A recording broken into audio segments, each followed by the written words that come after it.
नमस्कार दोस्तों, मुझे उम्मीद है कि आप अच्छे होंगे।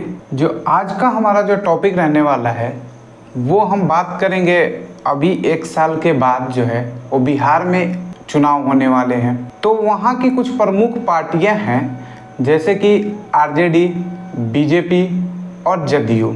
आज हम आरजेडी के बारे में बात करेंगे कि इसका गठन कैसे हुआ था, इनका गठन करने वाले कौन थे और अभी क्या स्थिति है और पहले क्या स्थिति थी। जी हाँ दोस्तों, सबसे पहले तो बात करते हैं कि आरजेडी का गठन कैसे हुआ था।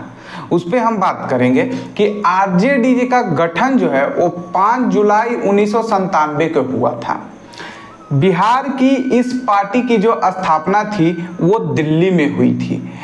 स्थापना के वक्त लालू प्रसाद यादव, रघुवंश प्रसाद सिंह, कांति सिंह समेत 17 लोकसभा सांसद एवं और 8 राज्यसभा सांसद की मौजूद थे। बड़ी तादाद में कार्यकर्ता मौजूद थे, समर्थक जुटे हुए थे। स्थापना के साथ ही लालू प्रसाद यादव को पार्टी का अध्यक्ष बना दिया गया था और वो राष्ट्रीय जो पार्टी थी, उस राष्ट्रीय पार्टी उस समय बन के ये आई थी और गठन हुआ था एक राष्ट्रीय पार्टी के तौर पे, और उस राष्ट्रीय पार्टी का वो अध्यक्ष थे। इस तरह दिल्ली में आरजेडी का गठन हुआ था। हालांकि ये इम्पोर्टेंट नहीं कि आरजेडी का गठन कब हुआ था, इम्पोर्टेंट ये है कि आरजेडी का गठन क्यों हुआ था। जी हाँ, दिलचस्प बात यह है कि जिस कारण से वो सजा काट रहे हैं, आरजेडी के गठन का कारण भी वही था। जी हाँ, कहीं ना कहीं ये आरजेडी के गठन के पीछे जो है वो चारा घोटाला का बहुत ही महत्वपूर्ण भूमिका रहा है। जी हाँ दोस्तों, लालू प्रसाद यादव ने 1977 के आम चुनाव में, जी हाँ लोकसभा चुनाव में भारतीय लोक दल के टिकट पर वो चुनाव जीते थे। आपातकाल के चलते कांग्रेस विरोधी लहर चली और केंद्र में जो है एक कांग्रेस विरोधी जो लहर चली थी उसमें जो है केंद्र में उस दौरान मोरारजी देसाई जी का नेतृत्व में गठबंधन वाली सरकार बनी थी। 2 साल बाद ही ये सरकार जो है वो गिर गई और जनता दल भी बिखर गया, अलग अलग पार्टियों में, छोटे छोटे दलों में बंटना शुरू हो गया। केंद्र में कांग्रेस की वापसी हुई। लालू यादव ने भी अपना खेमा चुन लिया था। जनता दल कई भागों में बट गया था, तो लालू यादव जो भी थे वो अपने जो खेमा थे उस खेमे में अलग हो गए थे, जिसमें नीतीश जी भी थे उस समय। तो उन्होंने 1980 में बिहार विधानसभा चुनाव में उतरकर क्षेत्रीय राजनीति पर फोकस कर लिया। 1985 में लालू विधानसभा में नेता विपक्ष बने। दूसरी तरफ केंद्र की राजनीति में फिर करवट ली और बीपी सिंह के नेतृत्व में जेपी के वक्त के दलों को जुटाकर जनता दल का गठन किया गया। इसी बीच बिहार में 1989 में भागलपुर में दंगे हुए और लालू प्रसाद यादव जी वहाँ पे खुद को जो है वो सेकुलर नेता के रूप में दिखाए और उसको स्थापित करने में कामयाब भी हुए। इसका नतीजा ये हुआ कि जब 1990 बिहार में बीजेपी के सहयोग से जनता दल की सरकार बनी तो मुख्यमंत्री के प्रमुख दावेदार बन गए और वहाँ जो सरकार बनने वाली थी बीजेपी के सहयोग से जनता दल में, वहाँ पे ठन गई बात लेके मुख्यमंत्री को। तो केंद्र में बीजेपी के मदद से जो जनता दल की सरकार संभाल रहे तत्कालीन पीएम जो बीपी सिंह चाहते थे कि राम सुंदर दास को कुर्सी मिले, जबकि चंद्रशेखर रघुनाथ झा का समर्थन कर रहे थे। जी हाँ, इस विवाद को खत्म करने के लिए डिप्टी पीएम जो थे, उस समय के डिप्टी पीएम जो थे देवी लालू प्रसाद यादव का नाम जो है वो सुझाव दिए। जी हाँ, बाकी दल जो समर्थन कर रहे थे वो चंद्रशेखर रघुनाथ झा का समर्थन कर रहे थे। जो बीपी सिंह जी थे वो चाह रहे थे कि राम सुंदर दास जी बने। इसी बीच की जो डिप्टी पीएम थे देवीलाल जी, वो लालू प्रसाद यादव जी का नाम सुझाया और 10 मार्च 1990 को लालू प्रसाद यादव जी पहली बार बिहार के मुख्यमंत्री बन गए। हाँ, सबसे इनफैक्ट बात तो ये है, सबसे फैक्ट वाली बात ये है कि जो पहली बार वो मुख्यमंत्री बने थे वो बीजेपी के सहयोग से ही बने थे और बीजेपी के समर्थन वाली सरकार में ही बने थे। जी हाँ, कुछ समय के बाद अपने ही जो थे, लालू के जो अपने थे वही खिलाफ हो गए। लालू यादव ने 23 सितंबर 1990 में समस्तीपुर के लाल कृष्ण आडवाणी, जी हाँ, लाल कृष्ण आडवाणी जी की रथ यात्रा था वो रोक दी और उन्हें गिरफ्तार कर लिया गया। बीजेपी ने लालू यादव के इस एक्शन पर करारा जवाब दिया और केंद्र और बिहार की जनता दल से समर्थन वापस ले लिया और बीपी सिंह की सरकार तो गिर गई, लेकिन लालू प्रसाद यादव ने डैमेज को किसी तरह कंट्रोल किया या कंट्रोल की ताकत दिखाई। इस सियासी घटनाक्रम के दौरान चारे घोटाले के भी जांच चलती रही।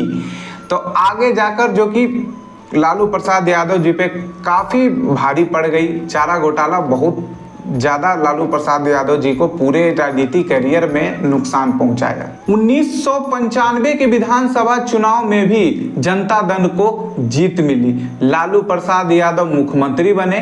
लेकिन 1997 में जब लालू प्रसाद यादव का नाम चारा घोटाले में आया और उनके नाम अरेस्ट वारंट निकली, अरेस्ट वारंट जारी हो गया, तो जनता दल में ही उनके खिलाफ आवाज उठने लगी। यूनाइटेड फ्रंट में सरकार में इंद्र कुमार गुजराल प्रधानमंत्री बने, वही गुजराल जिन्हें 1992 में लालू प्रसाद की मदद से राज्यसभा सांसद की सदस्यता मिली थी। लेकिन गुजराल भी सीबीआई से लालू को बचा नहीं पाए। जी हाँ, लालू प्रसाद यादव जी चाहते थे कि जनता दल की कमान जो है उन्हें मिले, बशर्ते उन्हें यहाँ तक कि भी था कि वो सीएम की पद भी छोड़ने को तैयार थे, लेकिन वो जनता दल की कमान यानी अध्यक्ष बनना चाहते थे। जी हाँ, 4 जुलाई की शाम जो है पीएम इंद्र कुमार गुजराल ने दिल्ली में अपने आवास पर नेताओं की बैठक बुलाई। लालू भी इसमें शामिल हुए। लालू यादव ने कहा कि वो सीएम पद से इस्तीफा दे देंगे, लेकिन जनता दल का अध्यक्ष उन्हें बना दिया जाए। सीबीआई के गिरफ्त में लालू घिर चुके थे, लिहाजा उनकी एक नहीं सुनी गई। उसका नतीजा ये हुआ कि अगले ही दिन, उस बैठक के अगले ही दिन 5 जुलाई को लालू यादव ने अपनी एक अलग राष्ट्रीय पार्टी बना लिया, जिसका नाम दिए राष्ट्रीय जनता दल। इसके बाद लालू ने एक और दांव खेला। 25 जुलाई को अपनी पत्नी राबड़ी देवी को मुख्यमंत्री बनाकर सभी को चौंका दिया। जी हाँ, और इस तरह लालू ने अपनी एक अलग पार्टी खड़ी कर ली और सत्ता भी बचा ली।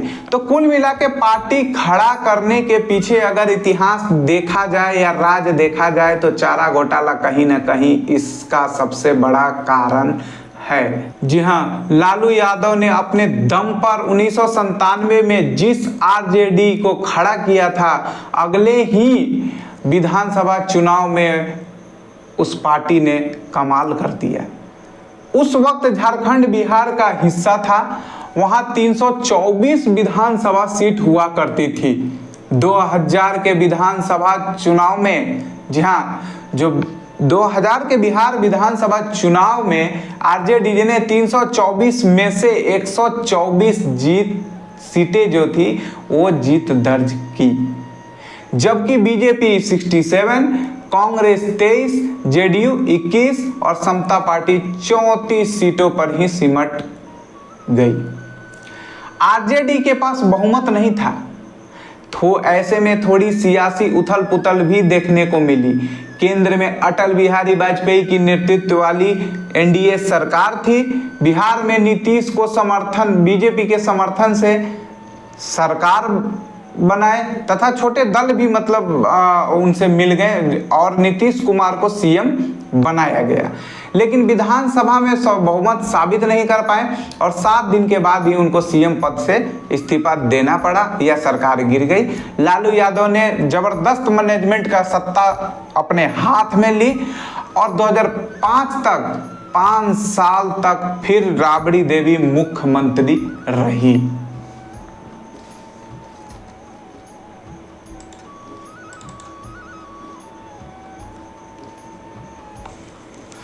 दूसरी तरफ लालू यादव ने 2004 के लोकसभा चुनाव में जीत दर्ज की और केंद्र की यूपीए सरकार में वो रेल मंत्री भी बने। 2005 में विधानसभा चुनाव हुआ। आरजेडी के सामने समता पार्टी, लोक शक्ति पार्टी एवं अन्य के विलय से अक्टूबर 2003 में बनी जनता दल यूनाइटेड, कुछ लोकल जो पार्टियां थी उनको मिलाकर जनता दल यूनाइटेड बनी। आरजेडी महज 54, उस इलेक्शन में आरजेडी महज 54 सीटों पर सिमट कर रह गई, जबकि जेडीयू जो थी वो 88 सीटों के साथ सबसे बड़ी पार्टी बनकर उभरी। बीजेपी को 55 सीट मिली। नीतीश कुमार जो थे वो बीजेपी के साथ सरकार बनाए और वो मुख्यमंत्री बने, और तब से अब तक यानी कि 15 साल से नीतीश जी हैं वो बिहार को चला रहे हैं। यहाँ अगर देखें तो हम अगर मुआयना करें तो पिछले 15 से 20 से 25 साल से बिहार का जो राजनीति है या बिहार में जो सरकार बनी है वो बीजेपी जो है वो लीड भूमिका न निभा के लेकिन बहुत ही महत्वपूर्ण भूमिका निभाते रही है। सरकार अगर किसी की भी बने लेकिन बीजेपी उस सरकार में जरूर शामिल रही है। जी हाँ, बिहार का जो राजनीति था उसमें फिर से एक बार बदलाव देखने को मिला और आरजेडी में नीतीश कुमार फिर से आए और दोनों मिलकर फिर से चुनाव लड़े। गठबंधन की सरकार बनाई गई, लेकिन नीतीश कुमार जल्द ही आरजेडी से नाता तोड़ दिया और फिर बीजेपी को लेकर वो साथ आगे बढ़े और फिर से बिहार की कुर्सी वो संभाल लिए।